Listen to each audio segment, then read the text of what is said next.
Me një përkushtim të veçantë ndaj komunitetit dhe vlerave njerëzore, Kori Lira, i nderuar me titullin Deri Kombit, ka dhuruar një koncert emocionues për të moshuarit që jetojnë në qendrën rezidenciale Villa Kennedy në qytetin e Korçës. Kjo ngjarje, që u zhvillua në një atmosferë të ngrohtë dhe familjare, solli për të moshuarit emocione të forta dhe kujtime të çmuara përmes muzikës tradicionale dhe korale. Artistët e korit interpretuan pjesë të njohura të repertorit të tyre, duke dhënë një shfaqje që preku zemrat e të gjithë të pranishmëve.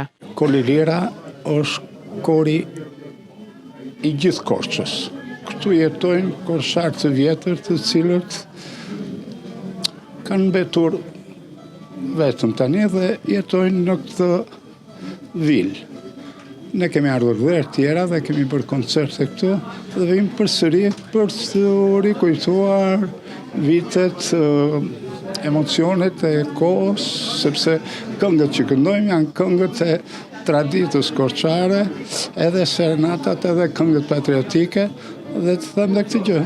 Këto i këndon vetëm Kori Lira, asnjë kor tjetër në Shqipëri, sepse nuk kanë lindur andej, kanë lindur në Korçë këngët. Dhe atëherë me publikun do të jemi në kontakte. Kjo nismë është pjesë e angazhimit të Korit Lira për të qenë pranë çdo shtrese të shoqërisë, veçanërisht atyre që kanë nevojë për përkujdesje dhe dashuri. Drejtuesit e korit shprehën mirënjohjen e tyre për mikpritjen dhe premtuan që aktivitete të tilla do të vijojnë edhe në të ardhmen.